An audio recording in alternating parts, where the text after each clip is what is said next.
Weekend వచ్చింది. So, weekend వచ్చింది. చాలామంది రకరకాల ట్రిప్స్ గానీ, మూవీస్ గానీ ఇట్లా ప్లాన్ జేస్తారు. సో, ఏం జేయాలి? వీకెండ్స్ ఏం జేస్తే బావుంటుంది?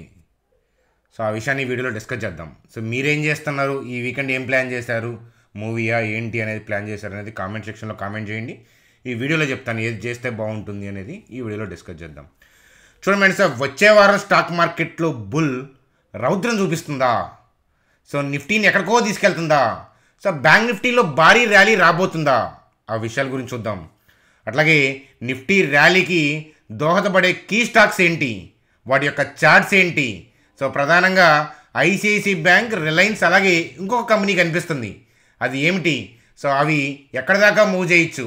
నిఫ్టీ పైకి వెళ్ళాలన్నా కిందకి వెళ్ళాలన్నా ఈ పర్టికులర్ స్టాక్స్ మీదే వచ్చే వారం ఆధారపడబోతుంది. సో, అప్డేట్ గురించి ఈ వీడియోలో డిస్కస్ చేద్దాం. అలాగే ప్రాజ్ ఇండస్ట్రీస్లో నేను పర్టికులర్ లెవెల్లో బై చేయబోతున్నాను.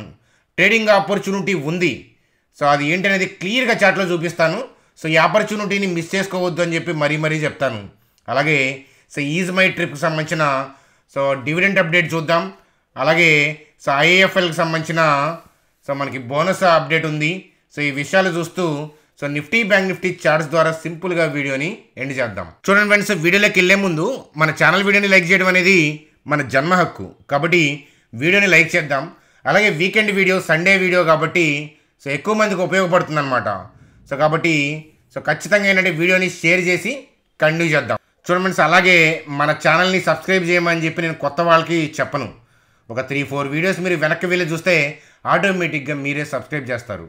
చూడండి ఫ్రెండ్స్, ఇక్కడ వచ్చే వారం ప్రధానంగా అంటే మనకి కీ ఈవెంట్స్ ఏంటి అని చూస్తే కనుక చూడండి, ఆర్బీఐ యొక్క ఎంపీసీ మినిట్స్ అనమాట. సో, మినిట్స్ అప్డేట్ అనేది రాబోతుంది. So, December 22nd. కాబట్టి దాంట్లో వాళ్ళు ఏం మాట్లాడతారు అంటే ఖచ్చితంగా ఏంటంటే దాని ఇంపాక్ట్ అనేది ఉంటుంది. సో, కాబట్టి ఈరోజు 17th కాబట్టి 18th, 19th, 20, 21. సో, ఇక్కడ దాకా అయితే కనుక మేజర్గా అన్ఎక్స్పెక్టెడ్ ఏదన్నా ట్రెండ్ చేంజ్ అయ్యేలాగా వ్యూ వస్తే తప్ప ఇన్ జనరల్గా 1-2 డేస్ డిప్కి ఏం కాదు. ఓవరాల్గా బ్రాడ్ వ్యూ అయితే కనుక అప్ అని చెప్పచ్చు. అలాగే మినిట్స్ అప్డేట్స్లో కూడా ఏంటంటే మనం ఏం ఎక్స్పెక్ట్ చేయొచ్చు అని అంటే ఇక్కడ జస్ట్ ఏంటంటే సెంట్రల్ బ్యాంక్ యొక్క టార్గెట్ ఉంది కదా, ఇన్ఫ్లేషన్ టార్గెట్ అనేది వాళ్ళది 4 ఉంది, కానీ ఎక్కువ నడుస్తుంది కదా. కాబట్టి ఫర్దర్గా ఏ కామెంట్ చేస్తారు అనేది అదైతే ఉంది. రీసెంట్గా అయితే కనుక డెసిషన్ ఏంటి అనేది మనకు వచ్చింది. హోప్ఫుల్లీ ఏంటంటే అదే మనకి మినిట్స్ అప్డేట్స్లో కూడా కామెంట్స్, హాకీష్ కామెంట్స్ ఏం చేయకపోవచ్చు, మామూలుగా యథాతథంగానే ఉండొచ్చు అనేది నా అంచనా అనమాట. కాబట్టి ట్రెండ్లో ఏదన్నా చేంజ్ అనేది ఆర్బీఐ ఎంపీసీ మినిట్స్లో కూడా అంటే అప్డేట్ తర్వాత కూడా మనకి ట్రెండ్లో ఏమీ చేంజ్ రాకపోవచ్చు. అంటే ఇప్పుడున్న అప్ ట్రెండే కొనసాగే అవకాశాలు ఉన్నాయి. మరి నిఫ్టీ చార్ట్ ఏం చెప్తుంది అనేది కూడా ఒకసారి చూద్దాం. చూడండి ఫ్రెండ్స్, ఐసిఐసిఐ బ్యాంక్. నిఫ్టీ గురించి చూసే ముందు ఐసిఐసిఐ బ్యాంక్ గురించి చూద్దాం. ఎందుకనంటే చూడండి, మన స్క్రీన్ మీద చూస్తున్న ఐసిఐసిఐ బ్యాంక్ యొక్క డే చార్ట్. ఎందుకని ఐసిఐసిఐ బ్యాంక్ని చూస్తున్నామంటే చార్ట్లో ఇంకా ఇంకా పైకి వెళ్ళడానికి సిద్ధంగా ఉన్న స్టాక్ల్లో నిఫ్టీ 50 మేజర్ స్టాక్స్లో ఏంటంటే ఐసిఐసిఐ బ్యాంక్ అనేది అగ్రెసివ్గా వెళ్ళడానికి సిద్ధంగా ఉంది. బ్యాంక్ నిఫ్టీ యొక్క గమనాన్ని చేంజ్ చేయగలిగిన సత్తా హెచ్డిఎఫ్సి బ్యాంకే కాదు, ఐసిఐసిఐ బ్యాంక్ కూడా ఉంది. ఐసిఐసిఐ బ్యాంక్ అనేది హెచ్డిఎఫ్సి బ్యాంక్ అన్నా కూడా యాక్టివ్ రోల్ ప్లే చేస్తుంది. డౌన్ సైడ్కి వెళ్ళడానికైనా సరే బ్యాంక్ నిఫ్టీ, అలాగే అప్ సైడ్కి వెళ్ళడానికైనా కానీ. వచ్చే వారం ఈ క్యాండిల్ ఏంటంటే చొరకత్తి దూసుకెళ్ళడానికి సిద్ధంగా ఉంది. ఆల్ టైమ్ హైలో ఉంది. రీటైల్ పీపుల్ యొక్క బయింగ్ అనేది అగ్రెసివ్గా ఉంటుంది. అలాగే ఎఫ్ఐఎస్ యొక్క బయింగ్ యాక్టివిటీ కూడా మనం వస్తుంది అనుకున్నాం. 2 వీక్స్ బ్యాకే చెప్పుకున్నాం. కరెక్ట్గా మనం వీడియో చేసిన తర్వాత వాళ్ళు బై చేశారు. అంటే నాకు చెప్పేం చేయలేదు వాళ్ళు. ఇక్కడ థింగ్ ఏంటంటే జీడిపి నెంబర్స్ అనుకూలంగా వస్తే అది వాళ్ళకి ఫేవరబుల్ థింగ్. అలాగే గ్లోబల్గా ఉన్న క్రూడ్ అట్లాంటిది అప్డేట్స్, రిమైనింగ్ ఇబ్బందులు ఏమీ లేవు కాబట్టి ఖచ్చితంగా ఇన్ఫ్లోస్ బాగానే ఉంటాయి అక్కడ. కాబట్టి వాళ్ళు ఎందుకు ఆలోచిస్తారు? మనలాంటి ఎమర్జింగ్ మార్కెట్లో వాళ్ళు ఖచ్చితంగా బై చేస్తారు. 2 వీక్స్ బిఫోర్ వాళ్ళు సెల్లింగ్ చేశారు కదా, దాన్ని ఎకానమీకి నెగిటివ్గా చూడొద్దు అనే పాయింట్ ఆఫ్ వ్యూలో చెప్పాను. ఎందుకంటే వాళ్ళు కంటిన్యూగా బై చేయటం, అలాగే హైయర్ లెవెల్లోకి వెళ్ళినప్పుడు ఒక ఏరియాలో ఏంటంటే కొంత వాళ్ళు ప్రాఫిట్ బుకింగ్ చేసుకునే క్రమంలో ఏంటంటే కంటిన్యూగా 2-3 వీక్స్ అలా చేస్తుంటారు అనమాట. ఎఫ్ఐఎస్ ఇయర్ మొత్తం కొంటారా? ఎవ్రీ ఇయర్ కొంటారా? ఎవ్రీ ఇయర్ సెల్ చేస్తారా? అది సాధ్యం కాదు. బయింగ్, సెల్లింగ్ అనేది కలగలుపు అనమాట. కాబట్టి ఎఫ్ఐఏ డేటాని బట్టే మనం ఏదో లాజిక్ ఐడెంటిఫై చేద్దాం అనుకున్న వాళ్ళు బోల్తా కొడతా ఉంటారు. మీ అందరికీ తెలుసు. కాబట్టి మీకు 10 ఇయర్స్ యొక్క ఎఫ్ఐఐ డేటా డిఐ డేటా చూడండి, వాటిని పట్టించుకోవాల్సిన అవసరం లేదు. మన ఎకానమీ ముందుకెళ్తుంది కాబట్టి so by and dips market మనది ఎమర్జింగ్ మార్కెట్ అనేది స్పష్టంగా మీ అందరికీ అర్థమవుతుంది. సో వాళ్ళని మనం ఫాలో అయ్యేది, మనం కొన్నాక వాళ్ళకి మనం ఎఫ్ఐఎస్కి మనం అమ్మాలి స్టాక్స్, ఇట్లా ఆలోచించమని చెప్పి చెప్తాను. ఐసిఐసి బ్యాంక్ అనేది ఫర్దర్గా కూడా పైకి వెళ్ళడానికి సిద్ధంగా ఉంది, రాకెట్ లాగా దూసుకెళ్ళబోతుంది. సో ఫర్దర్గా టార్గెట్ ఏం చెప్పలేం, హైయర్ లెవెల్లో ఆల్రెడీ ఉంది కాబట్టి సో కమింగ్ డేస్లో 1100 అట్లా వెళ్ళొచ్చు అనేది అంచనా. మధ్యలో ఏదైనా బ్రాడ్ వ్యూలో చేంజ్ ఉంటే అప్పుడు ఐసిఐసి బ్యాంక్ వ్యూలో చేంజ్ చేసుకోవాలి. అందాక ఏంటంటే ఇది పైకే వెళ్తుంది అనే పాయింట్ ఆఫ్ వ్యూలో మనం ఉండొచ్చు. మధ్యలో 1-2 డేస్ డిప్ వస్తూ ఉంటాయి, అవి బ్రాడ్ వ్యూ నేను చేంజ్ చేయమన్నమాట. బ్రాడ్ వ్యూ చేంజ్ అని చెప్పి నేను ఎప్పుడైనా సరే టెలిగ్రామ్ గ్రూప్లో అప్డేట్ ఇచ్చాను అంటే ఏదైనా స్టాక్లో మీకు ఆల్రెడీ ట్రేడింగ్ పాయింట్ ఆఫ్ వ్యూలో లాంగ్స్లో ఉన్న ప్రాఫిట్ బుకింగ్ చేసుకుని వ్యూగా తీసుకోమని చెప్పి చెప్తాను. చూడండి ఫ్రెండ్స్, అలాగే సో రిలయన్స్ గురించి కూడా చూద్దాం. ఇంకొక స్టాక్ కూడా నిఫ్టీకి ప్రధానంగా దోహదపడుతుంది. సో అయితే నిఫ్టీ చార్ట్ని ఇండివిజువల్గా చూస్తే చూడండి, గ్యాప్ అప్తో సో ర్యాలీస్ వస్తున్నాయి. ఇంత గ్యాప్ అప్లు అంటే పెద్ద పెద్ద అంగలు వేసుకుంటా వెళ్తున్నారంటే ఎఫ్ఐఐ. సో మనం లాస్ట్ వీడియోలో చెప్పాము, ఎఫ్ఐఐ డేటా చూడకుండానే ఎఫ్ఐఐ బై చేశారు అని, హెవీగా బై చేశారు అనే విషయం అర్థమవుతుంది. సో ఎందుకనంటే గ్యాప్ అప్ ఇంతలా బయింగ్ జరుగుతుంది అని అంటే సో డిఐస్ అంత అగ్రెసివ్గా ఉండరు. ఎఫ్ఐఎస్ యొక్క స్టైల్ అలాంటిది అనమాట. వాళ్ళు బై చేస్తున్నా అగ్రెసివ్గా ఉంటారు, సెల్ చేస్తున్నా అగ్రెసివ్గా ఉంటారు. కాకపోతే ఏంటంటే సో మరీ టూ మచ్ బ్యాడ్ న్యూస్ లేకపోతే సెబీ ఒప్పుకోదు. బై చేస్తున్నప్పుడు అగ్రెసివ్ అయితే కనుక సో అడగరు, అంటే రిస్ట్రిక్షన్స్ ఉండవు. కానీ సెల్ చేసేటప్పుడు ఏంటంటే సో వాళ్ళు తీవ్రంగా సెల్ చేయరు, అన్లెస్ అంటే ఎక్కడ ఏదైనా మంచి ప్యానిక్ థింగ్ ఏదైనా కనిపిస్తుంటే తప్ప. కారణం లేకుండా, ప్రాపర్ కాజ్ లేకుండా సో వాళ్ళు ఇష్టం వచ్చినట్టు సెల్ చేస్తే ఊరుకోరనమాట. అందుకని డిఐఎస్ మీకు డామినేట్ చేస్తా కనిపిస్తారు. పరిస్థితులు కొద్దిగా చక్కబడంగానే డిఐఎస్ ముందు బై చేసుకుంటూ వెళ్తారు. సో హైయర్ లెవెల్కి వచ్చిన తర్వాత ఎఫ్ఐఎస్ బై చేస్తారు. సో డిఐఎస్ ఏమో కొద్దిగా బుక్ చేసుకోవడం కానీ మళ్ళీ వాళ్ళు కూడా లంగ్స్లో ఉండటం కానీ చేస్తుంటారు. కానీ ఈ మధ్యలో చితికిపోయేది ఎవరు అని అంటే సో రీటైల్ ఇన్వెస్టర్స్ అనమాట. కాబట్టి మనకి ఎకానమీ ఇంపార్టెంట్, జీడిపి నెంబర్స్ లాంటి ఆర్బీఐ డెసిషన్, ఇన్ఫ్లేషను, మన గవర్నమెంట్ ప్లాన్స్ ఏంటి వాటి మీద ఫోకస్ చేయండి. వాళ్ళు అవి చేస్తున్నారు, అంతేగాని పీసీఆర్ డేటా, ఎఫ్ఐ నెట్ సెల్లింగా సో 2 వీక్స్ బ్యాక్ అంతా కూడా వాళ్ళు సెల్ చేశారు. అలా అని చెప్పి ఇన్వెస్ట్మెంట్స్ కానీ ట్రేడింగ్స్ కానీ ఆపేస్తే సో పరిస్థితి ఏంటి? సో ఆలోచించమని చెప్తాను ఒకసారి. సో మన నిఫ్టీ ఫర్దర్గా ఏంటంటే సో ఫర్దర్గా కూడా ర్యాలీ అవుతుంది, 22,000 వైపు వెళ్తుందనమాట. సో టార్గెట్ అనేది 22,000 నేను చెప్పట్లేదు, సో అటు వైపు వెళ్తుంది. సో మధ్యలో ఏదైనా బ్రాడ్ వ్యూ చేంజ్ ఉంటే తప్ప so we can continue long. So already ఈ క్యాండిల్ పడ్డప్పుడు చెప్పాం మనకి, ఎందుకంటే ఆర్బీఐ నుంచి కూడా సో మనకి అంటే ఈ ఫెడ్ నుంచి కూడా ఏంటంటే రేట్ కట్స్ ఉంటాయి అన్నారు. కాబట్టి ఆర్బీఐ కూడా అదే పని చేస్తుంది. సో ఖచ్చితంగా అదే పని చేస్తుంది. కాబట్టి ఏంటంటే సో ఇక ఇబ్బంది లేదు. ఎఫ్ఐఎస్ కూడా ఏంటంటే ఈ ఫెడ్ మీటర్ నుంచి అప్డేట్ రావటం, ఈ కట్స్ రావటం, ఎకానమీలో ఇక మనీ ఫ్లో అవుతుంది, సో బూస్టింగ్ ఇచ్చే న్యూస్ అని చెప్పేసి ఇక బయింగ్ అనేది వాళ్ళు ఆల్రెడీ చేస్తున్నారు, అది హెవీ చేశారనమాట. కాబట్టి 22Kని కమింగ్ డేస్లో టచ్ చేస్తుంది. ఈ వీక్ అని చెప్పి నేను టార్గెట్ ఇవ్వట్లేదు, దాన్ని బేస్ చేసుకున్న ఆప్షన్లు అట్లాంటివి తీసుకుంటే సంకనాగిపోతారనమాట. కాబట్టి అలా చేయకూడదు. చూడండి ఫ్రెండ్స్, అలాగే ప్రాజ్ ఇండస్ట్రీస్ గురించి సో రీసెంట్గా డిప్ అయింది. చూడండి, ఈ క్యాండిల్ పడ్డాక మనకి న్యూస్ అప్డేట్ కనిపించింది సోషల్ మీడియాలో. ఏమని కనిపించింది? సో గవర్నమెంట్ ఇథనాల్ బ్లెండింగ్ మీద రిస్ట్రిక్షన్స్ అంటే బ్యాను, సో కొంత లిమిటేషన్స్ విధించినట్లుగా మనకి అప్డేట్ వచ్చింది. షుగర్ స్టాక్స్ అన్నీ డిప్ అయ్యాయి, ఇది కూడా డిప్ అయింది. సో కానీ ఏంటంటే చూడండి, సెల్లింగ్ అనేది ఇక్కడ నుంచే స్టార్ట్ అయింది. వాళ్ళకి ఇన్ఫర్మేషన్ అనేది హయ్యర్ లెవెల్లోనే ఉంది. సో న్యూస్ అప్డేట్ వచ్చేటప్పటికి ఈ క్యాండిల్ కూడా ఫామ్ అయిపోయింది, నేను క్లారిటీ వచ్చేటప్పటికి. సో న్యూస్ అప్డేట్ వచ్చిన తర్వాత చాలామంది సెల్ చేద్దాం అనుకుంటారు ఇంట్రాడేలో. So most of the times ఏంటంటే నష్టపోతారనమాట. సో అలా చేయకూడదు. అలాగే F&O స్టాక్స్ కూడా ఏంటంటే న్యూస్ అప్డేట్ వచ్చిన తర్వాత సో ఫ్యూచర్స్లో సెల్ చేస్తారు. సో వాళ్ళు కూడా నష్టపోతారనమాట మోస్ట్ ఆఫ్ ది టైమ్స్. ఎందుకనంటే సో న్యూస్ అప్డేట్ మనం టీవీలో చూస్తున్నాము, సోషల్ మీడియాలో చూస్తున్నాం, లేదా సాయంత్రం యూట్యూబ్ ఛానల్లో చూస్తున్నాము అని అంటే మనమే లాస్ట్. ఆ న్యూస్ అప్డేట్ తెలిసిన వాళ్ళలో లాస్ట్ పర్సన్స్ ఎవరంటే మనమే. సో క్యూలో లాస్ట్ ఉన్నాం, ముందు కాదు. కాబట్టి న్యూస్ అప్డేట్కి ఇమీడియట్గా రియాక్ట్ అవ్వద్దు. కానీ ఎవ్రీ న్యూస్ అప్డేట్ అంటే పనికొచ్చాయి, అంటే ప్రతి న్యూస్ అప్డేట్ అని అన్నాను, కొన్ని న్యూస్ అప్డేట్స్ పనికొచ్చాయి. కాకపోతే ఏంటంటే ఆపోజిట్ వేలో ఆలోచించాలి. సో ఒక కంపెనీ CEO వెళ్ళిపోయారు, రిజైన్ చేశారు, మంచి కంపెనీ. ఒక 3-4 డేస్ 1 వీక్ దాకా దాని ప్యానిక్నెస్ అనేది ఉంటుంది స్టాక్, మంచి క్వాలిటీ స్టాక్ అయితే. సో పడిపోయినప్పుడు ఏంటంటే సో అలాగే ఒక కంపెనీ CEO వెళ్ళిపోయినాక ఇంకొకళ్ళు వస్తారు. సో భూమి మీద ఎవరు పర్మనెంట్? మనం పర్మనెంటా? 500 ఇయర్స్ బ్యాక్ ఎవరున్నారు? 500 ఇయర్స్ తర్వాత ఎవరు ఉంటారు? What is good, what is bad? So అందుకనే సో ఇప్పుడు ఎప్పుడైనా సరే CEO వెళ్ళిపోయినప్పుడు ఇంకొక CEO వస్తారు.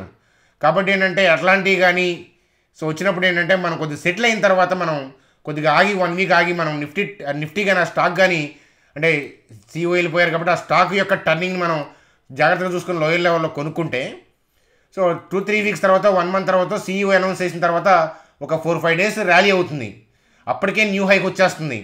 సో దాని తర్వాత మనం హాయిగా 4-5 డేస్ తర్వాత అమ్మేసుకోవచ్చు. న్యూస్ని ఇలా ట్రేడ్ చేస్తే వర్కౌట్ అవుతుంది. సో అట్లీస్ట్ ఏంటంటే ఇలా ఆలోచించండి, ట్రేడ్ చేద్దురు కానీ ఇలా ఆలోచించండి. బ్యాడ్ న్యూస్ వచ్చిన తర్వాత ఆ స్టాక్స్ని ఆ రోజు వదిలేయటం, ఆ రోజు పట్టించుకోవడం కాకుండా కంటిన్యూగా ఒక 4-5 డేస్ చూసిన తర్వాత ఒక 1 మంత్ అబ్జర్వ్ చేస్తూ ఉండండి, మీకే అర్థమవుతుంది. బ్యాడ్ న్యూస్ వల్ల స్టాక్స్ పడిపోయి మళ్ళీ లోయర్ లెవెల్కి వెళ్ళి రికవర్ అయ్యి మళ్ళీ పైకి వస్తాయి. ఏవి టెంపరీ, ఏవి పర్మనెంట్గా ఎఫెక్ట్ చేసేది అని చూడాలి. అలాగే ప్రాజ్ ఇండస్ట్రీస్కి ఏంటంటే డెఫినెట్గా ఏంటంటే ఎఫెక్ట్ చేసేదే, ఫండమెంటల్గా ఎఫెక్ట్ చేసేదే. ఎందుకంటే వాళ్ళ బిజినెస్కి ఇంపాక్ట్ అవుతుంది, ఎంతో కొంత అవుతుంది. ఇక్కడ వీళ్ళెంత ప్యానిక్ అయినంత కాకపోయినా ఇంపాక్ట్ అవుతుంది. అలాగే ఏంటంటే సో వాళ్ళు 24 దాకా 25 దాకా గైడెన్స్ ఇచ్చినట్టున్నారు కదా. సో 24 దాకా గైడెన్స్ ఇచ్చారు కదా, మధ్యలో ఏంటంటే వాళ్ళు మారిస్తే మారచ్చు. సో అది మనం ఇప్పుడు జడ్జ్ చేయలేము. అయితే టెక్నికల్గా ట్రేడింగ్ పాయింట్ ఆఫ్ వ్యూలో ఏంటంటే 485-435 అనేది లెవెల్ కనిపిస్తుంది. సో ఇక్కడ బై ఆర్డర్స్ ఉన్నాయి కాబట్టి ఈ ప్యానిక్నెస్ అనేది ఈ లెవెల్కి వస్తే కనుక సో డెఫినెట్గా ఏంటంటే బై ఆర్డర్స్ని తీసుకొని మళ్ళీ ఏంటంటే పైకి రన్అప్ అనేది స్టార్ట్ అవుతుంది. అట్లీస్ట్ టెంపరీ పాయింట్ ఆఫ్ వ్యూలో మనకి బౌన్స్ ఇస్తుంది. కాబట్టి ట్రేడింగ్ ఆపర్చునిటీ నేను 485 కింద ప్లాన్ చేస్తున్నాను. సో 485కి రాకుండా పైకి వెళ్తే అంటే సో అది మనకు అర్థం కాదు, అది రన్నింగ్లో చూడాలి. సో రన్నింగ్లో చూడాలి. అది అలాంటిది ఏదైనా ఉంటే కనుక నేను టెలిగ్రామ్ గ్రూప్లో అప్డేట్ చేస్తాను. సో కాబట్టి అదనమాట. సో ఇన్వెస్ట్మెంట్కి అయితే లోయర్ లెవెల్స్లో చేస్తాను. సో స్టాక్ యొక్క ప్రైస్ టు ఎర్నింగ్ 36కి వచ్చింది. ప్రాజ్ యొక్క మనకి ప్రైస్ టు ఎర్నింగ్ చూడండి 36లో ఉంది. 25 అలా వస్తే కనుక మనం ప్లాన్ చేద్దాం. సో అలాగే PE రేషియో చూస్తే సో మనకి అండర్ వాల్యుయేషన్స్లోనే ఉంది, కానీ స్టాక్ యొక్క ప్రైస్ టు ఎర్నింగ్ 36లో ఉంది. సో ఒక 25 అట్లా వచ్చినప్పుడు మనం ప్లాన్ చేద్దాం. సో దొరకకుండా పైకి వెళ్తే అంటే వెళ్తాయి, చాలా వెళ్తాయి.